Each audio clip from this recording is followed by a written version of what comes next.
Way to kill a former Missouri senator behind bars. President-elect Joe Biden is moving forward, naming his White House chief of staff.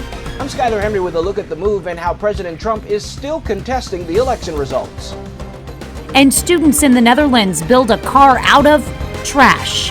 The 4 states' most watched news starts now. A Utah man arrested at a traffic stop is accused of threatening the life of former Missouri Senator Claire McCaskill. This is KOAM News at noon. I'm Tanya Bach. Topping our first 7 minutes, a police chase in Utah with not so pleasant connections to Missouri. Wednesday morning, Utah state troopers clocked 36-year-old George Stahl driving at a speed of 130 miles per hour. The chase got underway and troopers used spike strips to stop his vehicle. Officers say Stahl told them he had consumed Adderall, LSD, and about a half a case of beer. Court documents show Stahl threatened Claire McCaskill several times and that he was on his way to kill the former senator. He now faces charges of threat of terrorism and failure to stop at the command of police. A Pittsburgh man and his daughter file a complaint with the ADA against Joplin's Freeman Hospital after an incident last August. KOAM's Chris Warner looks into the case. Bob McLaughlin's daughter, Shannon, has his medical power of attorney. So when he went in for a surgery at Freeman Hospital West in August, she came down from Idaho to be there. Shannon has a disability and has a service dog to help her.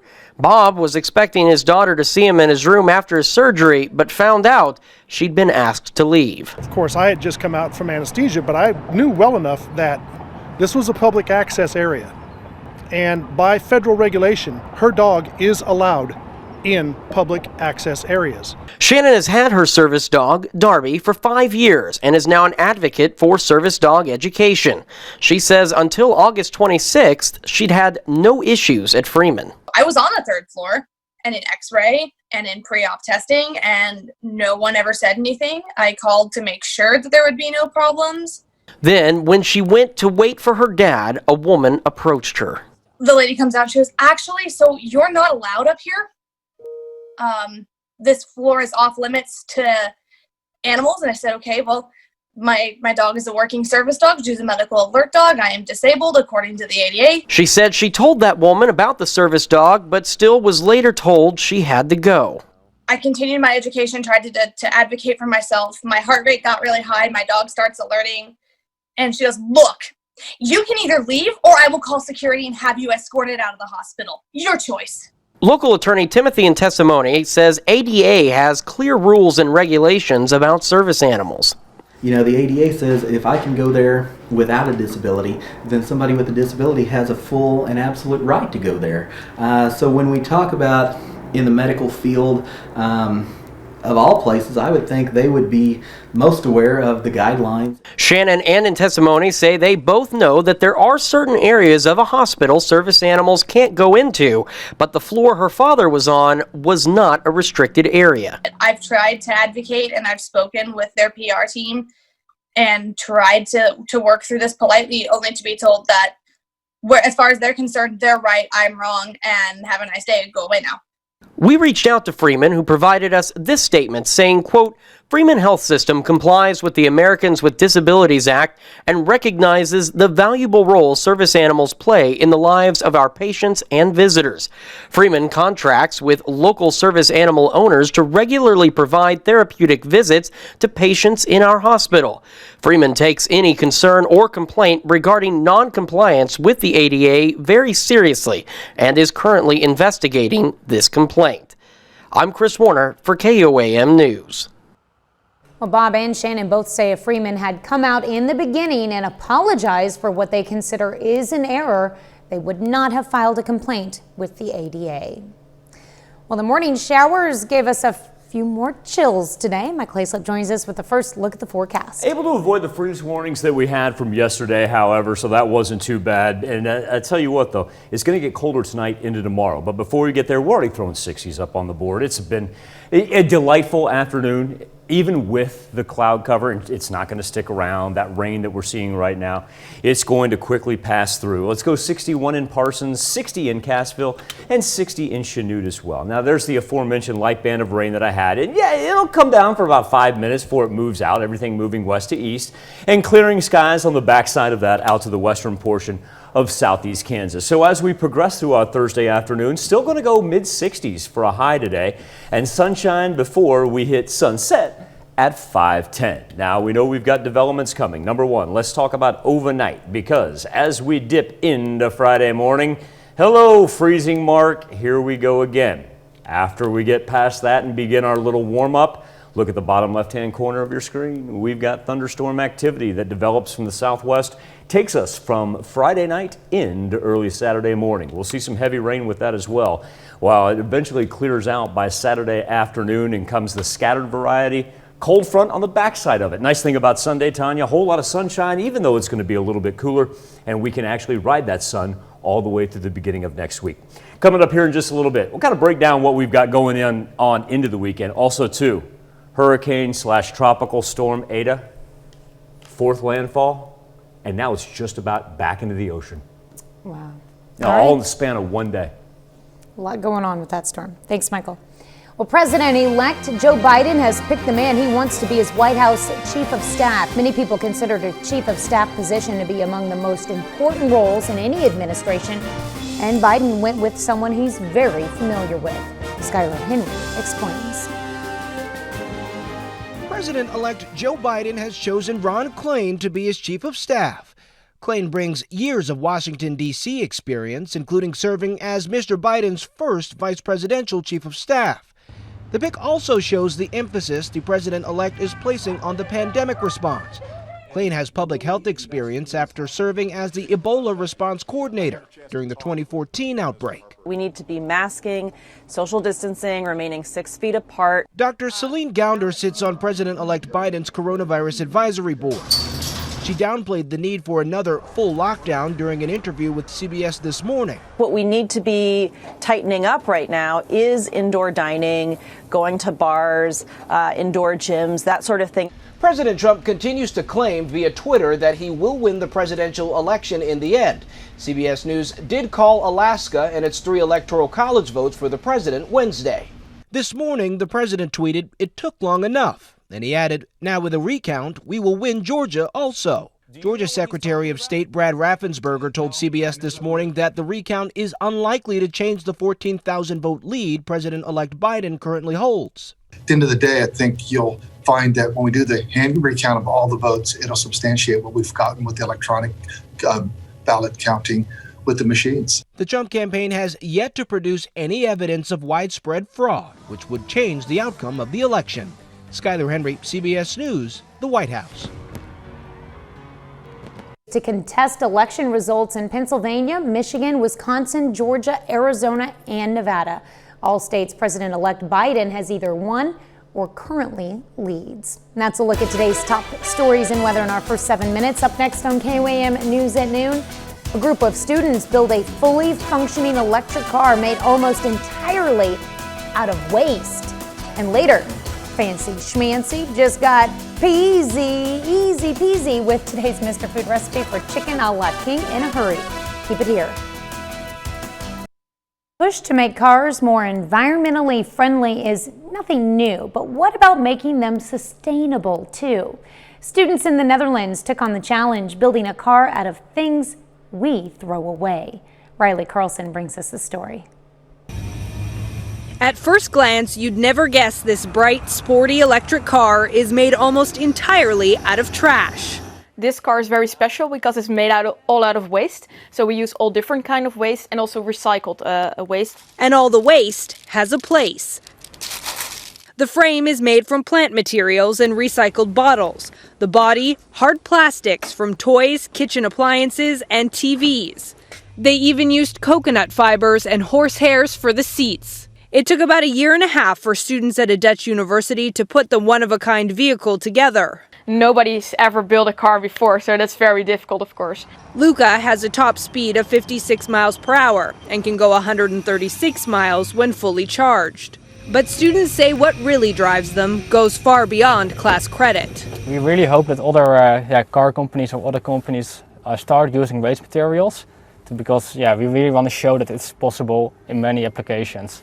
Proving you can find potential in things we throw away with some clever maneuvering. Riley Carlson, CBS News, London. Car. The only parts of the car that are not recycled are the tires, steering wheel, windshield, and the electrics. Still to come on the KOAM News at noon, Mr. Food. If you've got 15 minutes, you can have a great dinner on the table. Really? Slip returns with your complete forecast.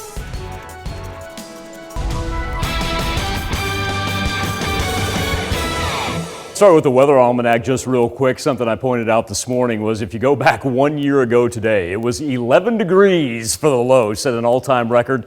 And of course, if you remember from yesterday, our November 11th record actually is just from 2019 as well. So despite the fact that we've had chilly mornings, certainly nothing like what it was on the calendar for 2019. Starting to see just a little poke of blue sky re-emerging outside the mothership here as our temperatures right now ranging in the high 50s to low 60s. Let's go 61 in Parsons, 58 in Aurora, and 55 in Fort Scott. Just down the road, though, take Highway 54, it's 62 in Nevada. I thought that was a little bit unusual, that big 7-degree difference just in the span of a highway. From the Freeman Health System sky camera, we sit at an even 60 degrees, no more wind chill to worry about. And when you look at our temperature change from yesterday, I was just talking about Nevada. How about a 10-degree increase right there, 11 degrees in both Miami, Welch, and Independence, and much warmer both in CJ and in Carthage. For the Skywatch Storm Tracker, all the light rain is now pushed off to the eastern portion of our viewing area, and like I say, it'll last for about 5 minutes before it rolls through. The heavier cloud cover through the central portion, and then we're going to get some afternoon sunshine as everything moves from west to east. The mid-Atlantic up to the northeastern portion being dominated with flash flood warnings, and we got a big low pressure system known as Tropical Storm Ada. And while it's spun off the Florida coast, it now looks like it wants to ride South Carolina, Georgia, and into South Carolina for just a little bit. The amazing thing about it, number one, when it made landfall this morning, right here along the west coast of Florida, fourth landfall that it's made. Remember, Honduras, Cuba, the Florida Keys, and then the coast of Florida again. And it remained tropical storm force as it crossed the Sunshine State and will remain that way. We don't see it drop into a low pressure system. And so you're going to have storm surges and flooding concerns all along the mid-Atlantic up until the weekend. Back here in the 4 states, things don't seem so bad now, do they? 65 degrees with gradually clearing skies. Winds going to shift to the west, come in 10 to 15 miles per hour. So it'll be a little bit breezy this afternoon and evening. And then as we work into overnight, here's the first thing we need to pay attention to, and that is we're going to be close to or below the freezing point. Don't think we'll see any freeze warnings pop up widespread. May see some down to the south just because of geography and the temperature difference, but be apprised of that. If you need to drip the faucets or anything, take care of the pets and whatnot.